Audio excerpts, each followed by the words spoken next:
So let's spend a bit of time focusing on physical activity because we know from what we've heard so far that any weight management program should include physical activity as well as dietary aspects and behavior change. So there's three different ways that we can change our physical activity level and improve it. One is to reduce sedentary behavior, such as watching television, playing computer games, sitting, doing things on our phone.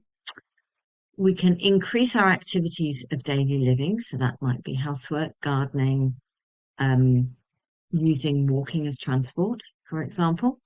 Or we can include more structured activity. So that could be exercise classes, it could be a park run, playing football, all sorts of different activities like that. So there's three different aspects of how we might consider physical activity. So it's not just exercise. Don't use the word exercise. Consider physical activity. So what are the recommendations? And these haven't changed since 2019, although there have been some additions to these guidance for people living with disabilities, for example. So for adults aged 19 to 64, we should try and be active every day. At least 150 minutes of moderate aerobic activity each week.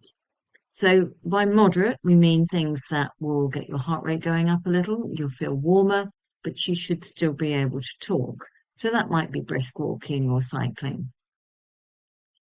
The alternative is to do vigorous activity, and that is the kind of activity that gets your heart rate up much more, and you probably can't carry on a conversation. So that might be something like running or squash or playing singles tennis or something like that. You can mix and match those two. So it doesn't matter whether you do all moderate, all vigorous, or any combination of the two in between. And we should all be doing strength exercises on 2 or more days a week that work all the major muscles, particularly legs and hips and our backs, the chest, shoulders, and arms. So that might be carrying shopping. It might be lifting. It might be using weights or something like that at the gym, or other kinds of strength activities. Pilates and yoga can include strengthening activities. And we should all be minimizing the amount of time we spend sedentary. There are different guidelines for different age groups and infographics available at this link, which just make it a little bit easier to grasp what every different age group is meant to do. So how does this fit into weight management?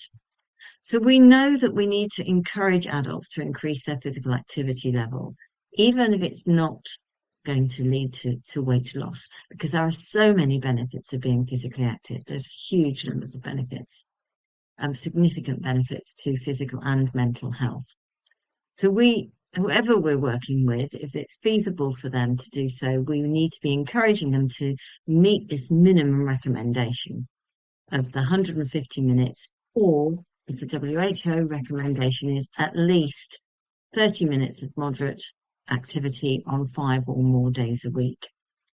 If you want to prevent obesity, you need to be doing more. So we're looking at 45 to 60 minutes of moderate intensive activity a day, particularly if someone is not going to reduce their energy intake. So in order for people to lose weight with activity, they've got to do a lot of activity. And if you think of a lot of the people who are living with overweight and obesity, this just is not feasible.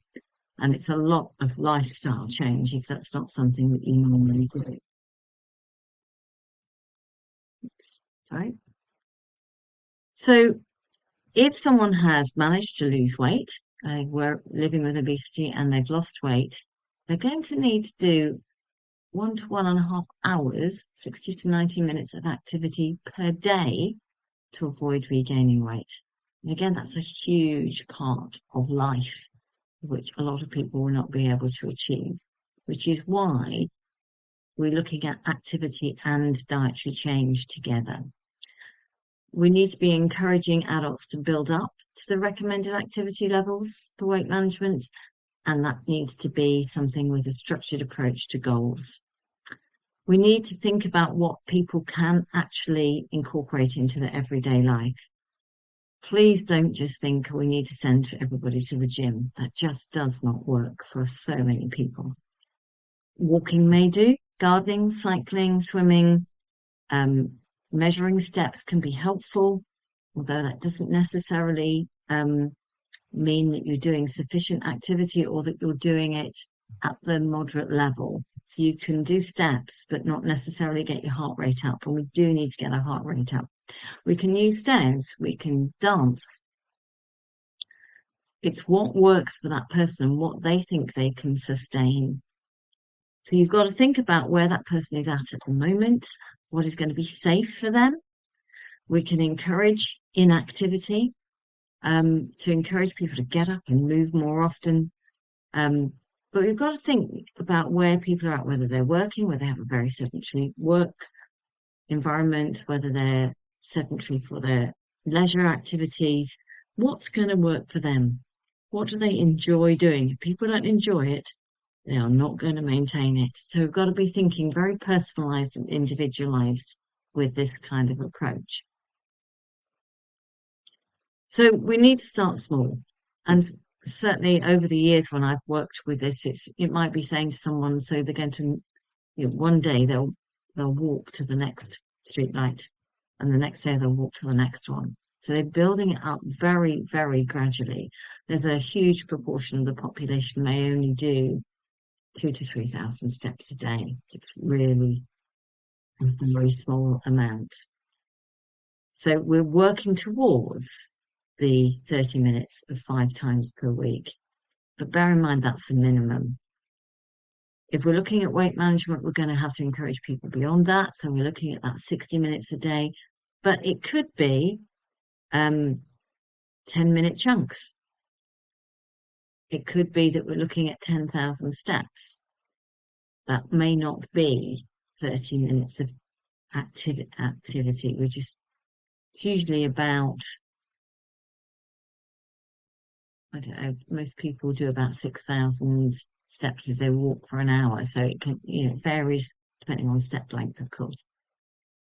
But having a plan, monitoring activity, there's a good evidence base for monitoring.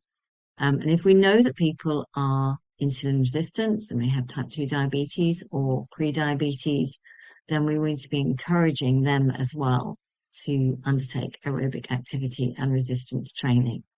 So there's a lot of things to think about, but most important, what can that person do? Start from where they're at now and work towards those goals, because 30 minutes 5 times a week will just seem for some people completely unattainable.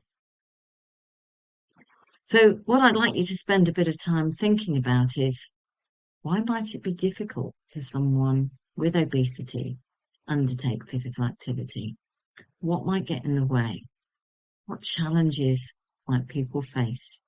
So those living with obesity, what is difficult? So we'll spend a bit of time thinking about what might be a barrier for anybody, but also what barriers are people living with obesity and overweight more likely to have to consider.